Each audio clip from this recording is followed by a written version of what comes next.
જય મહારાજ. જ્યારે નડિયાદ મહાનગરપાલિકા બની તે પહેલાં નગરપાલિકા હતી અને એ નગરપાલિકામાં વહીવટ કરતા હતા ચીફ ઓફિસર. વર્ષ 2023 એપ્રિલની 15 તારીખે વિકાસના કામોના ખાતમુહૂર્ત કર્યાનો દાવો કરતા હતા, જે આજે પોકળ સાબિત થવા જઈ રહ્યો છે.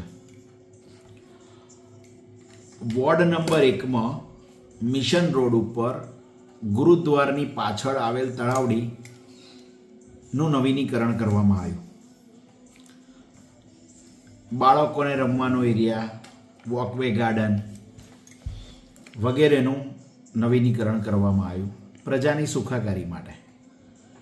પરંતુ અધિકારીઓની અણાવડત અને નેતાઓની બેકાળજીના લીધે આજે એ આપણા સૌની આસ્થા સ્વરૂપે જેનું નામ આપ્યું છે રામ સરોવર, આજે એ રામ સરોવરની અંદર ગટરના ગંદા પાણી જઈ રહ્યા છે, છતાં પ્રશાસન ચૂપ છે.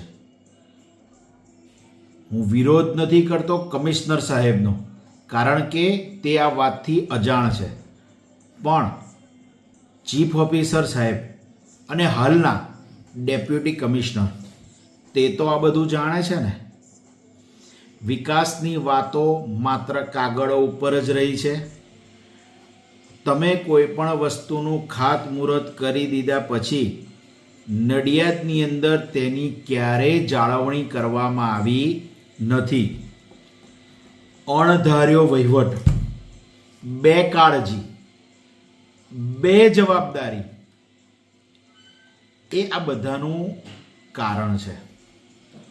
શરમ આવે છે તંત્ર ઉપર અને દુઃખ થાય છે કે તમે રામ સરોવર નામ આપ્યું છે. હિન્દુઓની આસ્થા એવા ભગવાન રામનું નામ આપ્યું છે અને રામ સરોવરમાં ગટરના ગંદા પાણી જઈ રહ્યા છે, છતાં તંત્ર ચૂપ છે. શું દેખાતું નથી તમને?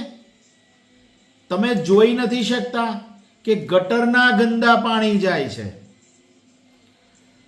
મારી નડિયાદ મહાનગરપાલિકાના કમિશનર સાહેબને વિનંતી છે કે સોશિયલ મીડિયાના માધ્યમથી હું આપને અરજ કરું છું કે તાત્કાલિક આ સરોવરમાં જે ગટરના ગંદા પાણી જાય છે તે બંધ થાય, તેનું તાત્કાલિક રિપેરિંગ થાય.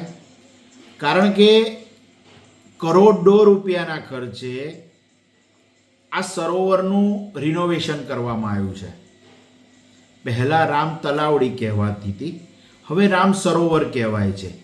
હિન્દુઓનું આસ્થાનું પ્રતીક એવા રામ સરોવરની અંદર ગટરના ગંદા પાણી ન જાય અને આજુબાજુ સ્વચ્છતા જળવાઈ રહે તે માટે કમિશનર સાહેબ તાત્કાલિક પગલાં ભરશોજી.